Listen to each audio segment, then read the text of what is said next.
UP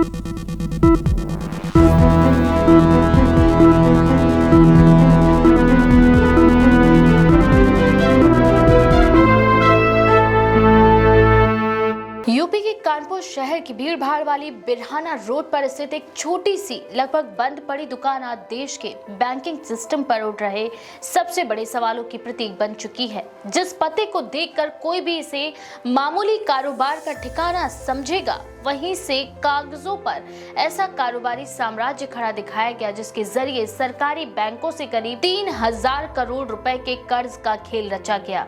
इस पूरे मामले की परतें अब केंद्रीय जांच में खुल रही हैं और हर नई जानकारी बैंकिंग निगरानी, लोन स्वीकृति प्रक्रिया और सिस्टम की कमजोरियों पर गंभीर सवाल खड़े कर रही है।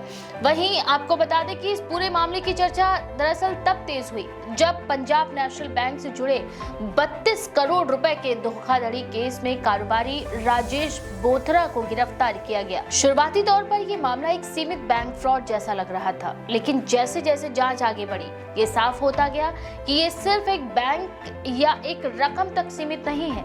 सीबीआई की पड़ताल में सामने आया कि इस नेटवर्क से जुड़ी कंपनियों ने अलग अलग सरकारी बैंकों से वर्षों के दौरान हजारों करोड़ रुपए का कर्जा लिया है, जबकि जमीनी हकीकत में ना तो उसका बड़ा कारोबार था और ना ही वैसी कोई मैन्युफैक्चरिंग या ट्रेडिंग गतिविधि जैसा कागजों में दिखाया गया। सीबीआई अधिकारियों के मुताबिक जिस दुकान से ये पूरा खेल संचालित दिखाया गया, वह वर्षों से लगभग निष्क्रिय थी। स्थानीय लोगों का कहना है कि वहां ना तो कभी भारी माल की आवाजाही देखी गई, ना ट्रकों की आवाज और ना ही उस स्तर की गतिविधि जो अरबों रुपए के कारोबार से जुड़ी होती है। इसके बावजूद इसी पते पर रजिस्टर्ड कंपनियों ने खुद को बड़े एक्सपोर्ट इंपोर्ट कारोबारी के रूप में पेश किया और बैंकों के सामने आकर्षक बैलेंस शीट और प्रोजेक्ट रिपोर्ट रखी गई। जांच में यह भी सामने आया कि कर्ज हासिल करने के लिए बड़े पैमाने पर फर्जी दस्तावेजों का इस्तेमाल किया गया। बिल्स ऑफ लैंडिंग यानी माल की शिपिंग से जुड़े दस्तावेज नकली बनाए गए।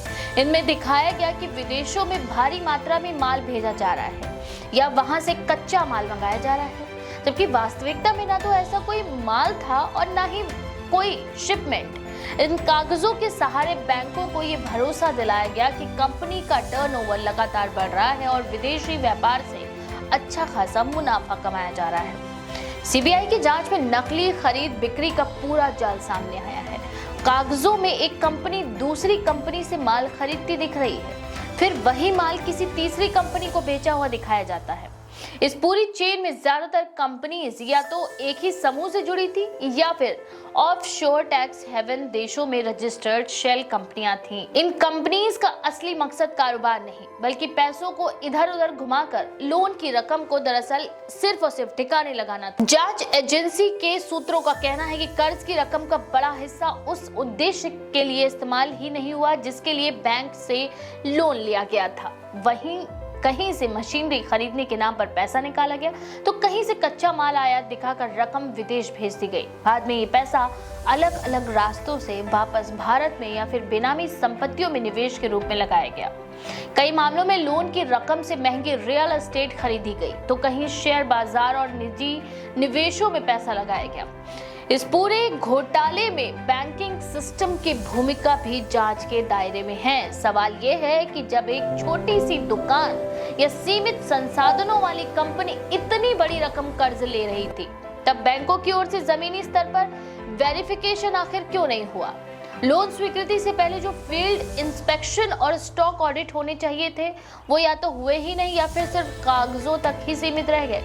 सीबीआई इस बात की भी जांच कर रही है कि क्या इसमें कुछ बैंक अधिकारियों की मिलीभगत थी या फिर लापरवाही और आंख मूंद कर भरोसा करने का मामला है। राजेश बोथरा की गिरफ्तारी के बाद जांच एजेंसी ने उनसे लंबी पूछताछ की। सूत्रों के मुताबिक पूछताछ में कई अहम जानकारियां सामने आई, जिनके आधार पर अन्य लोगों की भूमिका भी जांच के दायरे में लाई जा रही है।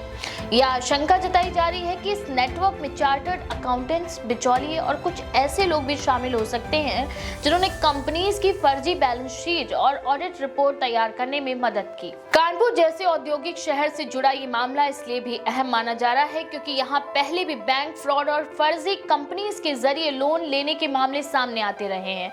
एक्सपर्ट्स का कहना है कि ये सिर्फ एक शहर या एक राज्य की समस्या नहीं है, बल्कि पूरे देश में बैंकिंग फ्रॉड का एक पैटर्न बन चुका है, जहां छोटी कंपनीज को बड़ा दिखाकर बैंकों से कर्ज लिया जाता है और बाद में रकम डिफॉल्ट हो जाती है। सीबीआई अब इस बात की भी जांच कर रही है कि क्या इन कंपनीज ने जानबूझकर लोन न चुकाने की मंशा से कर्ज लिया था। अगर ऐसा साबित होता है तो ये मामला सिर्फ धोखाधड़ी नहीं बल्कि आपराधिक साजिश और मनी लॉन्ड्रिंग के दायरे में भी आएगा। ऐसे में प्रवर्तन निदेशालय की एंट्री भी हो सकती है और आरोपियों की संपत्तियों की कुर्की की कार्यवाही तेज हो सकती है। बैंकिंग विशेषज्ञों का कहना है कि इस तरह के मामले बार बार सामने आने के बावजूद सिस्टम में सुधार की गति काफी धीमी है।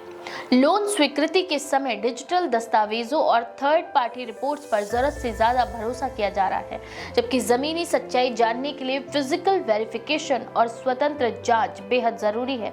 इसके अलावा ऑफशोर कंपनीज और विदेशी लेन देन की निगरानी भी अब तक एक बड़ी चुनौती बनी हुई है। कानपुर की उस छोटी सी दुकान के आसपास रहने वाले लोगों के लिए ये मामला किसी हैरानी से कम नहीं है। उनका कहना है कि उन्होंने कभी नहीं सोचा था कि जिस जगह को वो रोज देखते हैं वह देश के सबसे बड़े बैंकिंग घोटालों में से एक की जड़ बन सकती है। ये कहानी सिर्फ एक दुकान या एक कारोबारी की नहीं बल्कि उस सिस्टम की है जिसमें खामियों का फायदा उठाकर हजारों करोड़ रुपए का खेल रचा गया।